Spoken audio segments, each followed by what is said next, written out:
Hey everybody, welcome to another Tip Tuesday. This week's Tip Tuesday, if I could say it right, isn't confusing, but it might be confusing. So there's a lot of myths and misconceptions out there about RVing in general. So what I thought I would do is tackle those myths and give tips based off those myths. Does that make sense to you, Greer? Made sense to me. Okay, so tip number one. I hear this all the time. I even went around and talked to the salespeople. Greer and I see it on social all the time. The best type of RV is, insert here, toy hauler, travel trailer, fifth wheel, motorhome, Class A, Class B, Class C. The truth is it's such an independent and personal choice. Greer and I are standing in, the 272 Hideout BH. This is a perfect family camper, okay? We've got a bedroom back behind us. We've got bunks here. We've got extra sleeping here. We've got extra sleeping here. This could be perfect for a family of 4, family of 3, family of 2, you name it. It all really depends on your tow vehicle and what you and your family plan to do with your camper. So the tip is, don't listen to all that. Base your decision on what your family is going to do, what your vehicle can so safely tow, I can't talk, and get camping. That's all that's important. Myth number 2 is that RVing is expensive. It can be. Anything can be expensive. It depends on how gung-ho you go into a hobby. It depends on what type of camper you buy. For instance, Greer and I are setting in, what is this, Greer? The Montana 3791. 3791. It's a $70,000 camper. That can be expensive to some people. The Hideout that we were just in was, how much roughly is that, Greer? Like $20,000? Like $20,000. So, things to consider. Obviously, your budget's important. What your vehicle can tow, which we already talked about. But then, like, my wife and I made a decision 5 years ago when we got into camping that we were going to take the vast majority of our vacations with our camper. So we're saving on airfare, we're saving on hotels, we're saving on food, because when we get to our destination, we can go to the grocery store, we can stock up, we can have breakfast and lunch in our camper and go out to a nice dinner. Campgrounds, not that expensive. Seasonal, not that expensive. But if you're a roamer and you like to do that, there's all kinds of discount cards and stuff you can do to make that experience cheaper. You can go boondocking. There's lots of parks that you can stay at for free. So, can it be expensive? Yes. Does it have to be expensive? Absolutely not. In fact, like I said, if you go the route that my wife and I did, it can actually be a money saver for you. On to number 3 myth, which is RV maintenance is a pain. As you heard from tip 2, I've been an RVer for 5 years now. It's really not. It's not much different than what you do with your vehicle if you take proper care of your vehicle. You're going to check your tires and your tire pressure in your vehicle. You're going to make sure the oil's changed in your vehicle. You're going to make sure your fluids are topped off in your vehicle. Very similar to your RVs. Always, always, always check your tires. When I do my walk around, before I go anywhere, I'm usually checking my seals and stuff around my windows, my door. You can even actually look at some of the seals up at the top. Keep your awning clean. It's actually not that bad. A lot of times when I'm at a campground, I'll actually wash my camper at the campground. So I get the awning out, I wash it, I leave it out, I let the sun dry it. Keeps it from getting mildewed and stuff. And then a few times a year, you need to climb up onto the roof and inspect your seals at the top.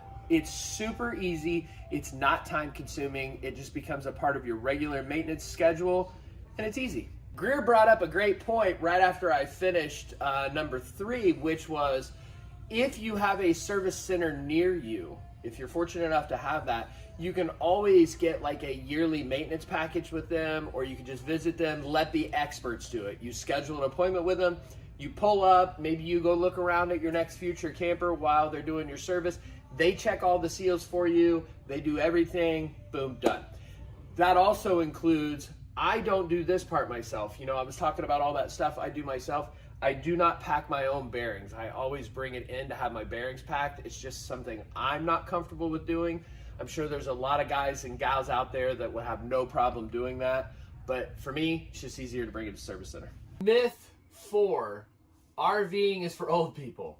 Now, I might be a little biased here because I don't consider myself old. Greer would probably call me old. Right, Greer? Yeah. See? But when I visit all these RV parks, we go down to Gulf Shores every year, it is a diverse crowd of people.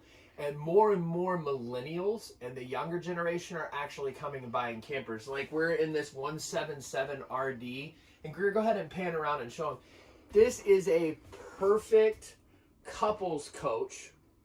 It's small, it's lightweight. You can have a smaller tow vehicle. And for those adventure-seeking young people, this is fantastic. It gets you out of the elements, but still at the adventure. So to say that it's only for old people, I beg to differ. And like I said, I'm probably being a little biased. Just remember, I go back to point one again. It's all about what fits for you. Another myth is that RV parks are crowded. And look, camping is becoming incredibly popular. And it's become even more popular with the whole COVID crisis that we've had. People like having their house with them. They're staying in their own thing. They know it's their sheets, their mattress, their all that good stuff. But that doesn't mean RV parks are crowded. My tip is plan your route, book ahead of time with the place you want to stay. There are some extremely popular places. Gulf Shores State Park. There's a RV park in Destin, I believe, where you can actually camp on the beach, and those are very limited spots. So you need to plan ahead for your adventure, book plenty of time in advance. But look, I can't tell you the number of times that my wife and I have decided we wanted to get away for the weekend before we put our seasonal spot up here at Walnut Ridge. We wanted to get away for the weekend. Quick Google search of campgrounds within an hour, hour and a half, 2 hours of us. Book it, boom, done. Pull through site. Don't even have to worry about backing up and fighting with the missus. Easy peasy. So don't think that all RV parks are crowded and you won't have space. Another myth that I hear all the time from friends and stuff, especially before I actually got into camping. I have a truck, I can pull a camper. Guys, here's my tip. Don't have that mentality when looking at a camper, okay? You're going to get frustrated when you come to the dealership because you're going to find out that that's not true, and you're going to fall in love with a camper like this, which weighs 15,570 pounds. So you're going to need a 1-ton truck to pull this, especially, this is a toy hauler, especially if you've got toys in the back. Like you're just adding more and more weight. Safety is my tip. Don't buy something that's right at your weight limit or over your weight limit. A good dealership, and again, I could speak to here, a good dealership's not going to let you do that. And if you're just absolutely forcing it, they should make you sign some kind of a paper that says you assume liability for that, because it's very dangerous to not only you and your family, but it's dangerous to other people on the road. So I guess my tip is, one, know your vehicle, know your expectations. If you fall in love with something like this, maybe you've got a plan to buy a bigger truck before you buy the camper. Another point that I just thought of after the last myth about, I have a truck, I can tow anything, is the importance of weight distribution and sway control. I've always had, anytime I've had a travel trailer, I've always had weight distribution and I've always had sway control, okay? A lot of people will say, oh, my truck has advanced sway features built into it, I don't need it. Here's my counter to that every time. Why not have the extra sway control? I absolutely loved the fact, at the time we had a 1500 Sierra, we were pulling a Puma 32 RKTS, which is around 8,000 pounds. Our tow capacity was 9,800 pounds. I didn't really feel that camper behind me between the weight distribution and the sway, and that included going down the interstate with semis passing me and everything else. If you can give yourself extra peace of mind and extra safety features, do it. Don't assume just because you have a newer truck that has sway control built into it, you don't need it. Okay, so my last myth/tip is that you have to be an expert before you can go camping. That couldn't be further from the truth. In previous tips, I've told you guys to make sure that you ask for and get an orientation. I've even told you to make sure you video those orientations.